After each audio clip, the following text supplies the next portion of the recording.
everyone, it's Carissa at Sprinkled with Glitter, and I am here with a card project for you today. I have my card base and a layer cut already. This layer is cut at 5 by 3 3/4 so that it allows about 1/4 of an inch all the way around on an A2 size card.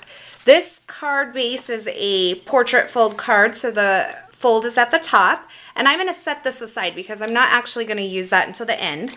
I am going to be using this incredible stamp set by Ali Edwards for Technique Tuesday, and I just love some of these words, and I'm going to be using this You Are and the Fabulous right here.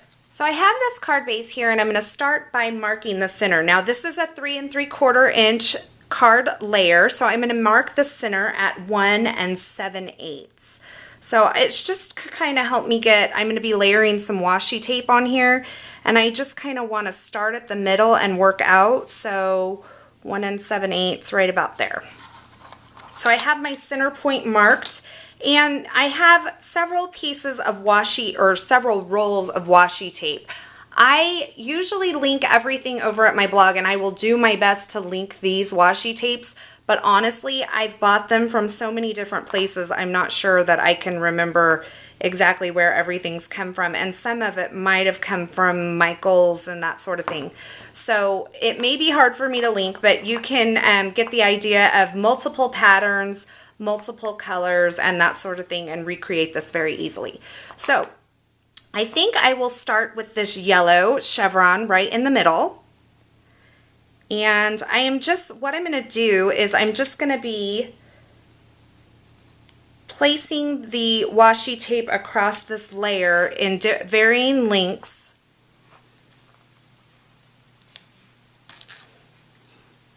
Okay, and then I'm going to just kind of alternate all these different colors and fill up this area here with varying lengths and colors and patterns of washi tape.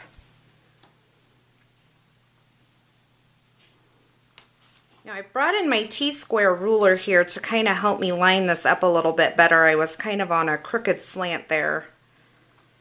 And laying it along this T-square ruler is really helping to get some straighter edges. Okay, so I finished putting my washi tape along the front of this card layer here, and I am just going to now take my eraser and take this little tick mark off that I've put on there, and I'm going to bring in my stamps. Now I'm going to be stamping over this washi tape piece. I'm going to be stamping over the washi tape itself. So in order to do that, I'm going to be using Stays On ink because I think that this is going to work best. And I've not tried this before, so we'll kind of be experimenting together, and I'm hoping that it really works. I have my stamps mounted on my stamp press here, and it's the You Are Fabulous. And I think I'm going to stamp it up towards the top of this card base.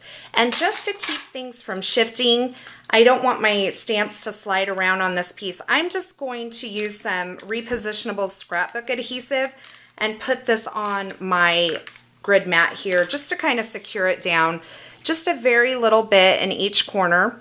And then that will help me line up my stamps as well, and I won't have to worry about this piece shifting on me while I'm stamping. Now I only get one try at this, so let's hope it works out well. And I'm just going to ink up my stamp. Now I did just re-ink my Stays On pad because it was a little dry, so I'm hoping it's not too inky either. And I'm just going to give it a nice coat of ink and then quickly work my way onto the card base to get this stamped.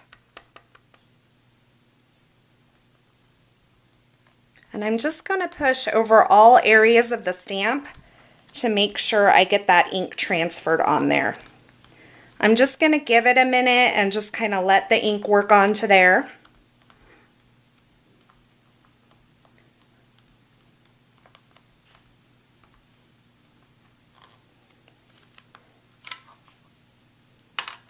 And it pulled my piece up anyway, even though I had it anchored. Oh, that turned out wonderfully. Better than I thought it would. So there is my You Are Fabulous sentiment on there. I'm going to add a couple more little details to this card. And it will end up probably on the card base raised up a little bit. So you could actually create a 1-layer card with this. I just wanted a little dimension to it. I'm going to bring in the black and white. I was kind of fiddling with what colors I thought I might want to use. And I'm going to bring in the black to pick up that black again. That's in the sentiment. And I'm just going to wrap this around a few times and then tie it in a bow down more towards the bottom on this. Okay, so I have that bow tied on there, bringing in the black again. And then I have these little wood veneer hearts from, these are from Lawn Fawn. No. Yes, I believe they're from Lawn Fawn. I will have them linked over on my blog. And I'm just going to bring in a few of these scattered on the front of this card here. And the way I'm going to attach these is actually with just a little Tombow Mono multi-glue. Now these wood veneer hearts are really fun, or any wood veneer is actually really fun, and you can actually attach them using, or I'm sorry, you can actually color them using some Copic markers or your ink pads, and it makes a really fun accent. Actually going to balance that out and move this bow over to the left side of the front of the card, because now I have all this going on over here, so I'm just going to bring the bow to the left side of the card, and that just helps create a little more balance. I have those wood veneer hearts, and they are from Freckled Fawn, not Lawn Fawn. And I'm going to use my We Are Memory Keepers corner chomper to round the corners of this piece. And then I have my card base here, and this is actually all I'm going to do to this piece. And I thought I would just mount it on there, but I think I'm going to actually go ahead and stamp this with a pattern. And I think I'm going to just use this Hero Arts looped flower pattern, and I'm going to use a really soft gray to stamp that in. So I'm actually putting this on here, and I'm not really liking the way that that looks.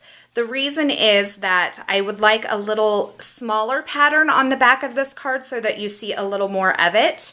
And I think I almost want it to be in the black so that there's a little more contrast. So I'm going to start over with a new card base. I think now I'm going to try this Impression Obsession cover card.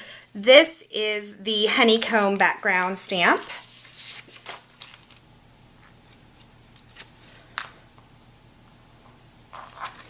Lovely. Oh yes, I like that much better.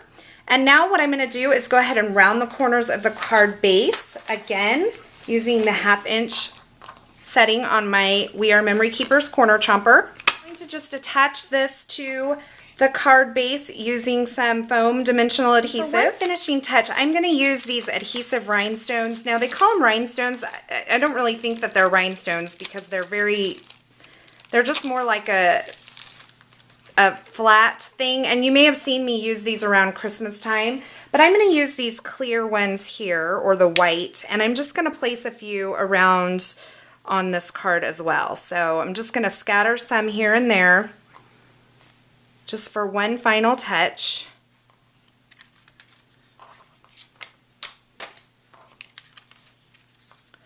Okay, and there we have the card for today. A fun and easy way to use your washi tape, stamping over washi tape, and you can see that this ink is not coming off because it is a stays-on ink. If you were to use just a regular water-based dye ink on this, it wouldn't dry because the washi tape wouldn't allow it to absorb. So if you're going to try this, make sure that you use something like a stays-on ink. I hope you enjoyed this video, and I hope you have a wonderful day. And for information on all the products I used in this video, please visit my blog at Sprinkled with Glitter. Have a wonderful day.